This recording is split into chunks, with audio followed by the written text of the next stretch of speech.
जय हिंद साथियों। स्वागत है आप सभी का सत्या एक्सेलेंट यूट्यूब चैनल पे। कल की वीडियो में मैंने आपको 1 से लेकर 20 तक क्वेश्चन दिया था और उसमें मैंने आपको अलग अलग जो टूल है वो दिखाया था और उसका नाम भी बताया था। और इसी तरह के ऑब्जेक्टिव टाइप के क्वेश्चन आपको देखने को मिले थे।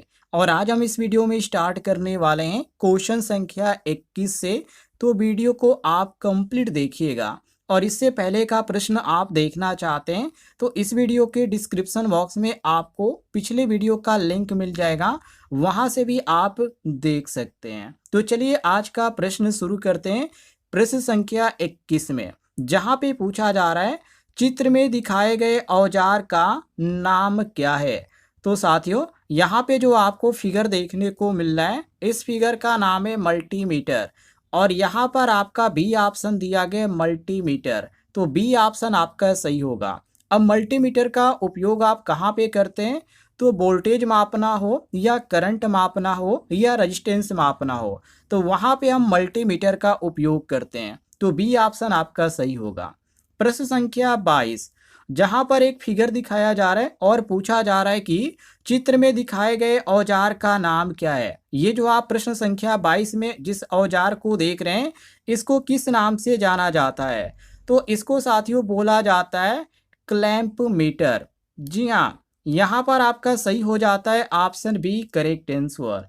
क्लैंप मीटर का काम क्या होता है, तो इसका काम होता है एसी और डीसी करंट को बिना तार काटे मापना। मतलब कि एसी और डीसी का जो करंट है वो बिना वायर के, एक तरह से कहा जैसे कि बिना तार को काटे, मतलब तार का जो अंदर का कंडक्टर होता है, ऊपरी सिरा तो आपका इंसुलेशन होता है, लेकिन अंदर का जो यहाँ पे कंडक्टर होता है उसको बिना छिले बिना काटे आप ऊपर से ही क्लैंप मीटर के माध्यम से आप माप सकते हैं। तो ये होता है क्लैंप मीटर।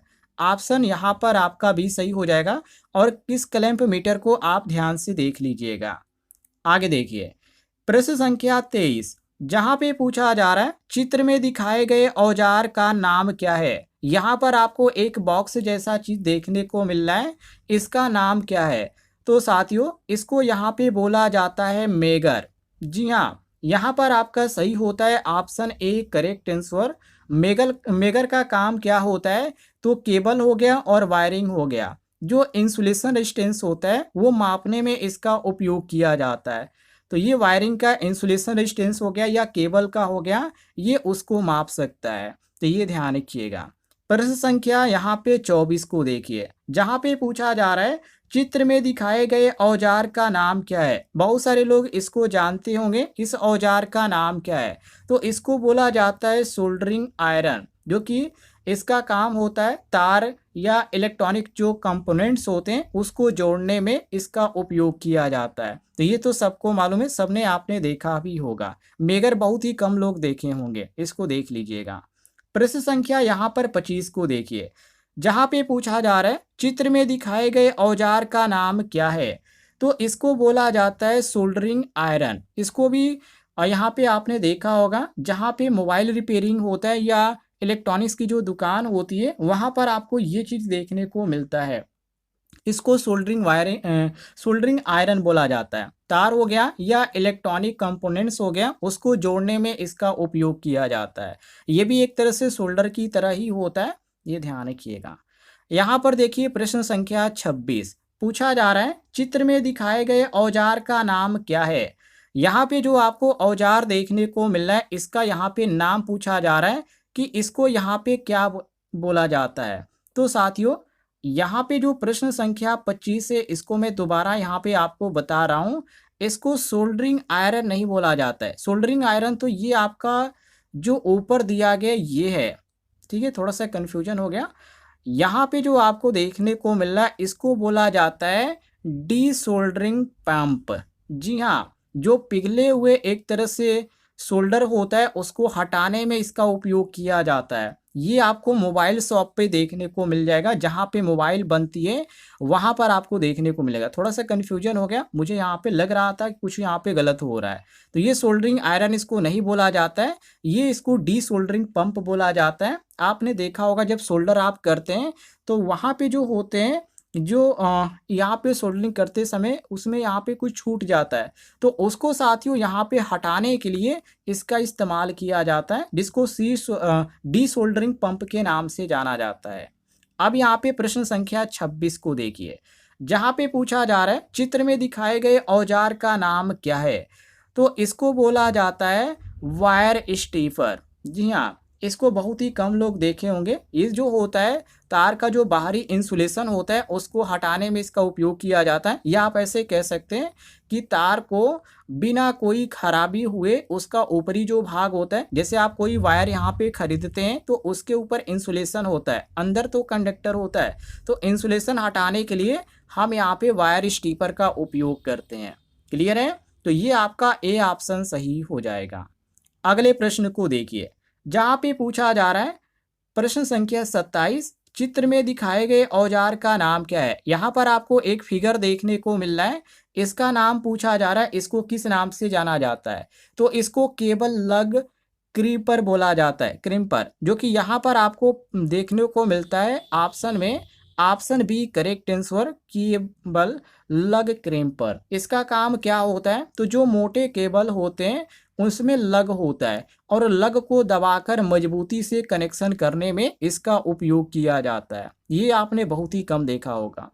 और ए आप यहाँ पे दिया गया प्रश्न संख्या 28, चित्र में दिखाए गए औजार का नाम क्या है? तो इसको तो सबने देखा होगा, इसको बोला जाता है पाइप रेंच, या बहुत सारे लोग इसको जानते होंगे सलाई रिंच के नाम से भी ये जाना जाता है, जो कि गाँव में इसको सलाई रिंच के नाम से जाना जाता है। तो ये जो होता है पाइप कसने के लिए और खोलने के लिए उपयोग किया जाता है, या अब तो इसका नट बोल्ट भी यहाँ पे खोलने और कसने में उपयोग किया जा सकता है। तो जो इलेक्ट्रीशियन के अनुसार यहाँ पे क्वेश्चन है, तो हम यहाँ पे कहेंगे पाइप रिंच है ये, और ये जो होता है पाइप को खोलने और कसने में इसका उपयोग किया जाता है। बाकी जब यहाँ पे नट बोल्ट जो इसी प्रकार होता है तो उसको बोला जाता है एडजस्टेबल स्विच रिंच। एडजस्टेबल जो रिंच होता है उसके द्वारा आप जो है नट और बोल्ट को कस सकते हैं और खोल सकते हैं। और सी ऑप्शन दिया गया प्लायर रिंच, तो ये विशेष प्रकार का रिंच होता है, ये पाइप से इसका कोई मतलब नहीं है। और डी ऑप्शन दिया गया पाइप कटर, तो पाइप कटर के लिए यहाँ पे इसका इस्तेमाल नहीं किया जाता है, पाइप कटर पाइप काटने में इस्तेमाल किया जाता है। क्लियर है? आगे देखिए, प्रश्न संख्या 29, जहां पे साथियों पूछा जा रहा है चित्र में दिखाए गए औजार का नाम क्या है? यहाँ पे आप देखिए प्रश्न संख्या 29 में, इसमें पूछा जा रहा है कि जो चित्र में यहाँ पे फिगर दिखाया जा रहा है इसको किस नाम से जाना जाता है? तो इसको बोला जाता है नीपर। जी हाँ, आप ध्यान से देख लीजिएगा, ये प्लायर की तरह ही है लेकिन इसको नीपर बोला जाता है। जो छोटे तार होते हैं और जो पिन होता है उसको काटने में इसका उपयोग किया जाता है।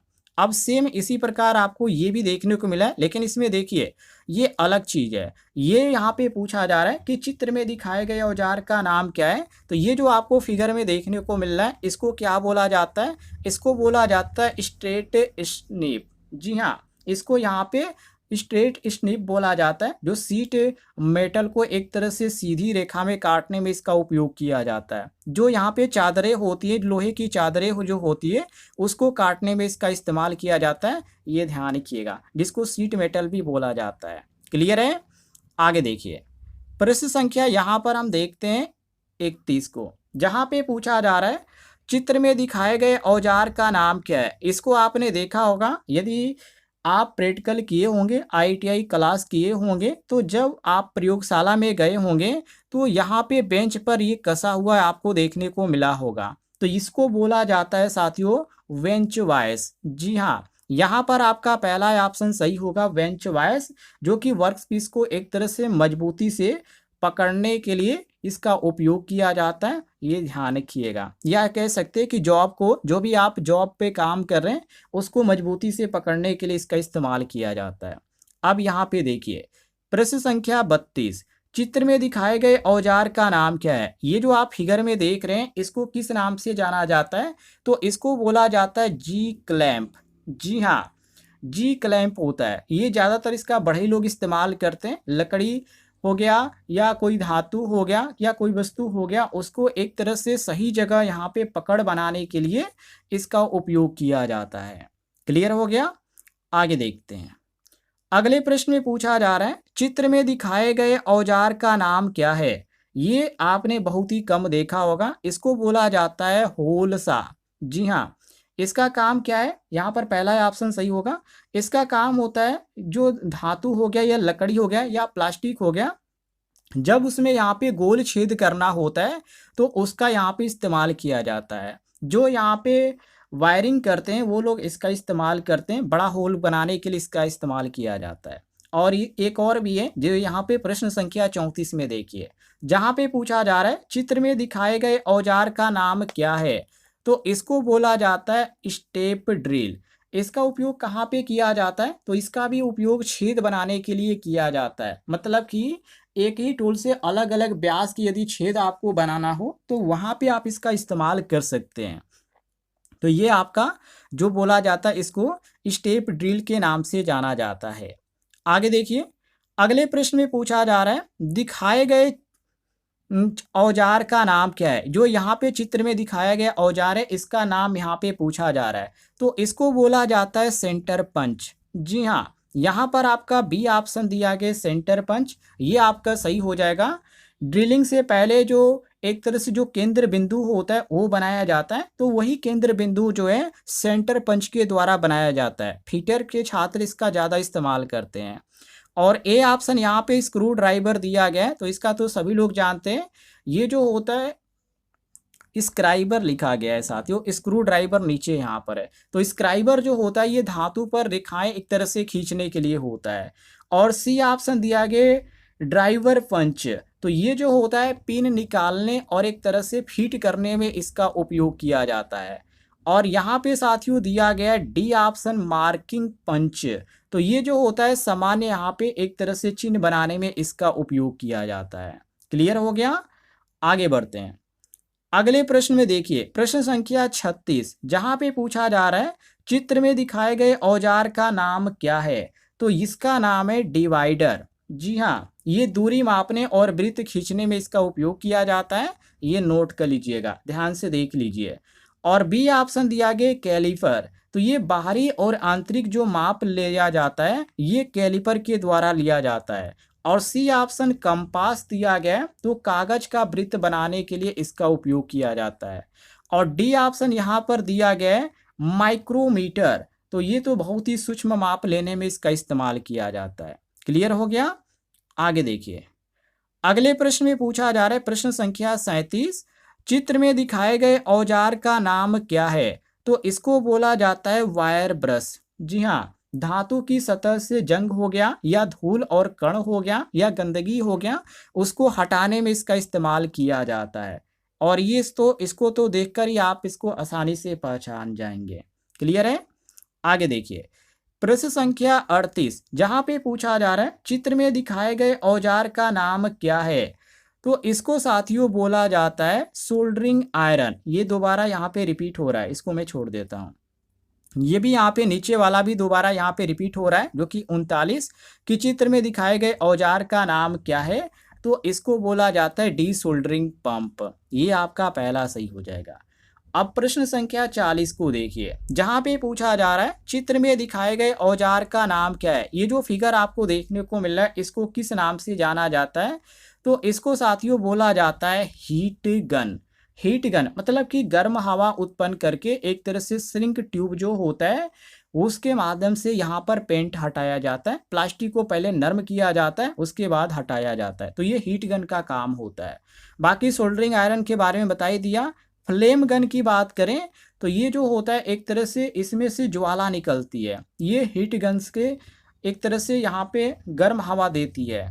और डी ऑप्शन दिया गया इलेक्ट्रिक ड्रिल, तो ये तो धातु हो गया या लकड़ी हो गया, उसमें यहाँ पे छेद करने में इसका उपयोग किया जाता है। तो इस प्रकार प्रश्न के अनुसार केवल ए ऑप्शन हमारा सही हो जाएगा। ऐसा ही प्रश्न आप डेली पढ़ना चाहते हैं तो इस वीडियो पर एक लाइक कीजिएगा और चैनल पे नए होंगे तो चैनल को भी सब्सक्राइब कर लीजिएगा।